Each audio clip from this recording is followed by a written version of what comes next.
Hey you guys, a long time no see. I am making another cooking video and I'm so excited to show y'all just because I've been making the same thing over and over again, but I decided to try something new. Y'all know how expensive and high oxtails are, right? I have found the perfect substitution. We don't have all that money at this current moment to be paying so much money for some oxtails. So what we're doing is we are substituting the oxtails for beef shank. So I had already started to season this, but I'm gonna just walk through it so that you can see what I'm doing.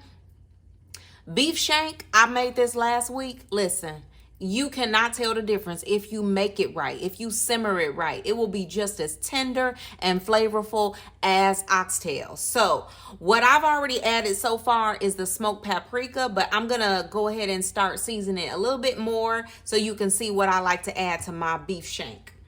So I like to add real sea salt to everything that I make.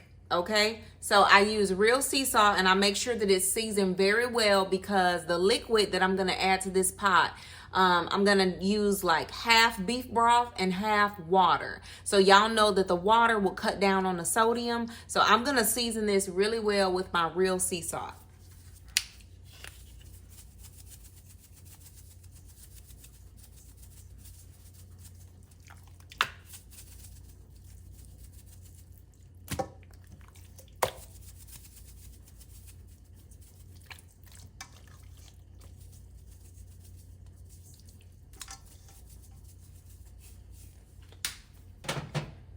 Okay, next I am going to add this rib rack spice rub.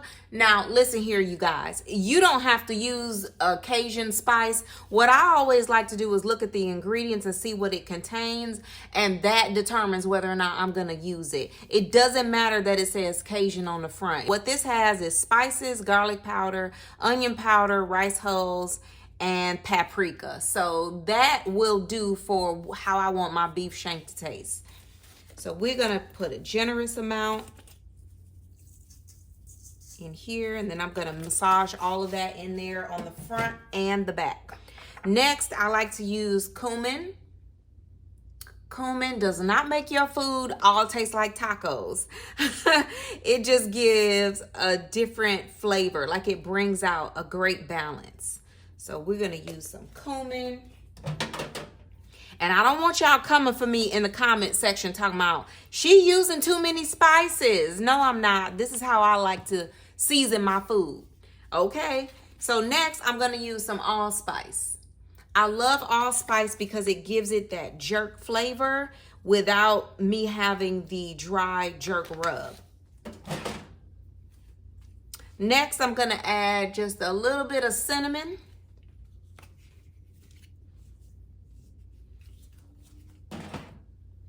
And I'm going to add some white pepper as well as some black pepper. White pepper and black pepper have a very distinct taste. So don't think that just because you added white pepper that you don't need to add your black pepper. Yes, you do, because they're two different flavor profiles. All right.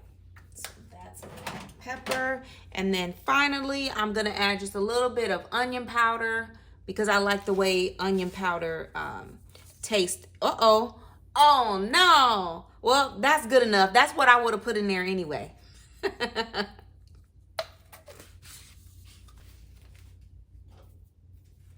Okay, so now I'm just gonna flip over the meat and massage it all in. Ooh, bless me. If you ain't sneezing, then it ain't seasoned. Y'all have heard that before, and it is so true. This black pepper will make you sneeze every time. Okay, so I'm just gonna rub it all in, make sure that it's good and seasoned. Now, finally, Now I'm gonna go rinse my hands off, but I forgot to add my sugar, my coconut sugar. I like to add coconut sugar because sugar and salt give it a very, very good balance and very nice flavor. So you have something sweet, something salty, and you'll see that when I add to the pot, I'm also gonna add a little bit of some apple cider vinegar once it gets to start cooking. So I'll be right back. All right, so this is the coconut sugar that I use. You don't have to use this brand, but it's just coconut sugar. You can use brown sugar if you want, or I mean, if you still use white sugar. I don't use white sugar anymore, but you know, I use that much brown coconut sugar. And what this does, it does give it a great flavor, but it also, we're about to do like the browning phase. So I'm gonna put it in the pot, and we're gonna brown this for probably a good 5 to 10 minutes total time. And so what that sugar does is it helps give it that nice brown color that we're looking for, and it caramelizes it. All right. Now, what I also would do, but I don't have it, and that's okay, is I would add just a little bit of Worcestershire sauce, or you could use browning oil, browning liquid to this. But since I don't have that, listen, this, you work with what you have. And so this sugar is gonna do the trick, and the vinegar that I'm gonna add is gonna give it a nice acidic balance. Okay, now I have brought you over to my big stock pot, and I'm gonna start heating up my oil. So I have my heat on like medium high, and I am going to use my avocado oil. And I don't know how much to tell you to put in here, just cover the bottom, because what we're trying to do is we are going to brown. Can't get my avocado open. Okay, so what we're going to do with this avocado oil is we are just going to brown that meat. So you just want to cover the bottom of your stock pot or whatever pot you're using. So that's good enough. And we're gonna heat that up until it gets really hot. And the good thing about using avocado oil is it's a healthier fat for you, as well as it can heat up to, I believe, 500 degrees. So it's not gonna burn. It is a very, very high smoke point. So you don't have to worry about burning the oil while you're trying to brown your meat. So we're gonna heat this up for a couple of minutes, and then we'll come back. All right, so now this oil has been heating up for about 1.5 to 2 minutes. And so I'm just gonna add the first beef shank.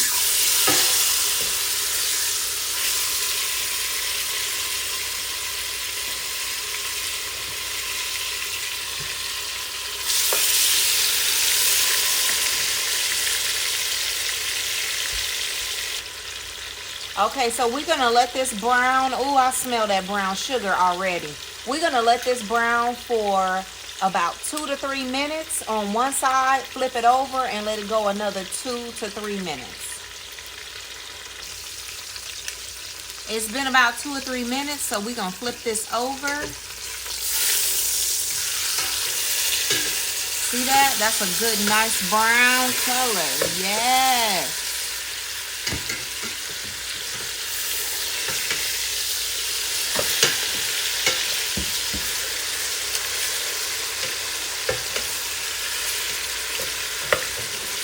Okay, I love it. So we're gonna do that for another 2 minutes, and then we'll be ready to add the last one in there.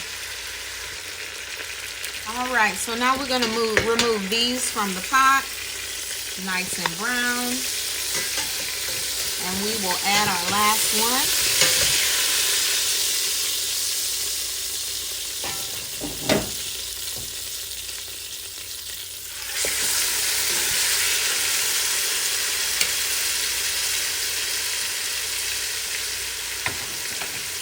Now don't get rid of your bowl that you had your seasonings in, because we're gonna mix this together and get all of those seasonings out. We're gonna use the broth and some ketchup to get all of that out and add it to our pot.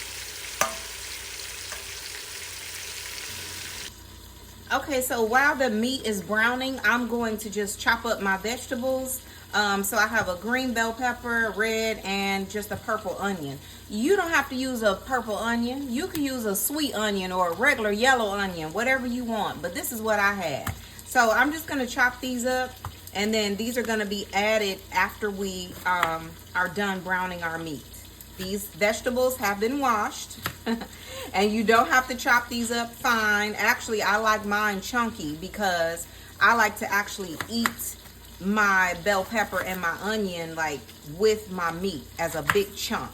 So this not only adds flavor to your broth and to your meat, but as you're eating your food, you know, you can just eat a big chunk with it, with your meat. So I chop mine up pretty large.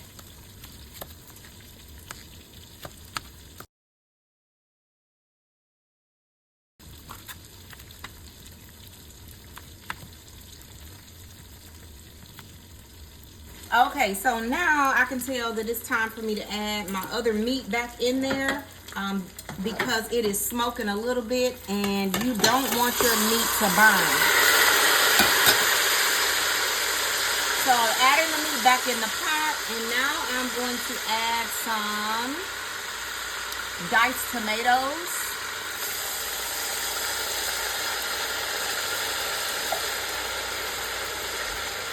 And I'm going to add some beef broth.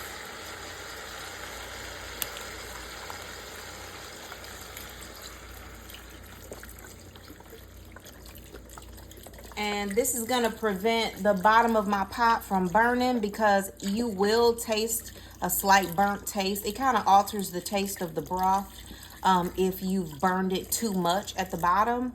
I mean, you want it to be charred, but you don't want it to be burned. You know, it's a difference.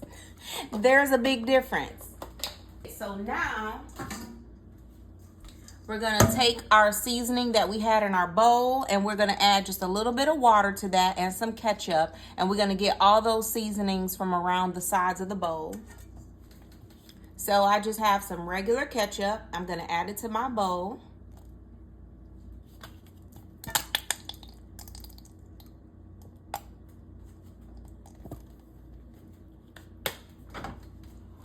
Okay, so now I like to add my boiling hot water to this bowl. And the reason why I use boiling hot water is because I don't want to alter the temperature of my pot too much. So I make sure that the water is boiling hot so that when I add it to my beef shank, that pot, that there won't be a drastic temperature change. Does that make sense? So yes, and I'm mixing up this ketchup. And the reason why I had you to really season your beef shank pretty well is because this water, it doesn't have any flavor, of course, right? So you're going to lose some of the saltiness that you added because you're adding water. It dilutes the salt. And so you don't want your meat to lose its flavor.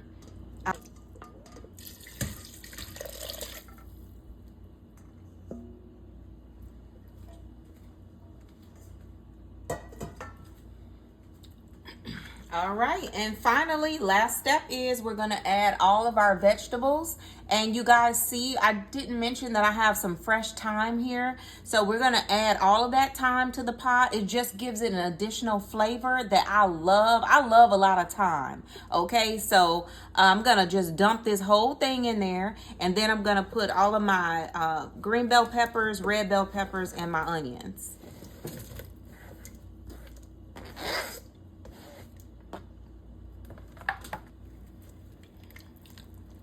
All right, and that's it. You know what? You can add ginger to this. You can add like a scotch bonnet pepper. I think I'm gonna add some ginger and some more bell peppers. So I have some frozen 3 pepper blend. So I'm gonna add some of that, just a little, because I don't want to alter the temperature too much.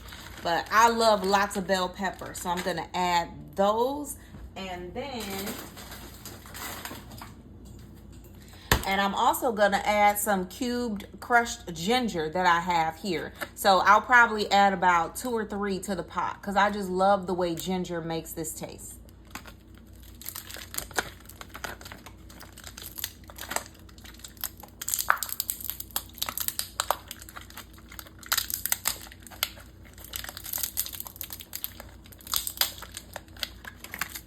All right. Now, of course, if you have fresh ginger, you can add fresh ginger to this pot. If you have cloves of garlic, which I think I might try to find, I think I have some extra garlic. But if you have like cloves of garlic, go ahead and add 2 or 3. It's just going to add more flavor to your pot. So what I'm going to do is I'm going to cover this and let it come back to a boil. And then I'm going to turn it on low and let it simmer. Let it simmer, honey. Let it simmer for about 45 minutes to an hour. And I'm telling you, it is going to be perfection. And while this is cooking on the side, you can start making some jasmine rice or your vegetable, whatever vegetable you want, greens, cabbage, you know, you can make just about anything. Brussels sprouts, asparagus, anything that you like, broccoli. You can start making that on the side, because this needs to simmer for 45 minutes to an hour. All right, so I'm gonna add just a splash of this apple cider vinegar. I think it gives it a great rounded out flavor.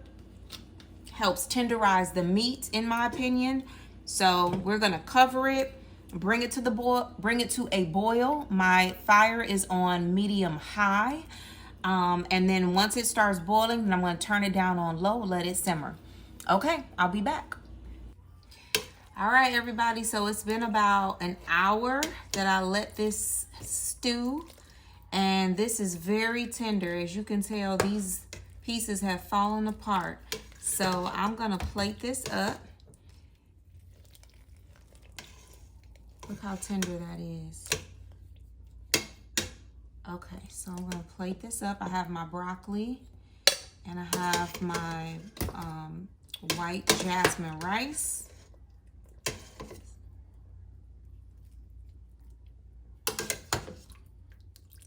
I'm gonna add my bell peppers and my onions.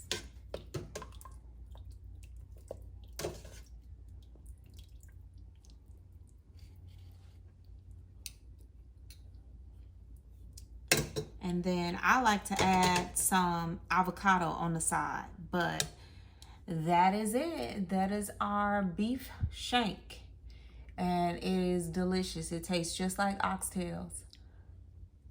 So let me know if you try this. Let me know how you will vary the recipe or the spices. Just let me know if you tried it and if you like it. Okay, have a good night. Bye.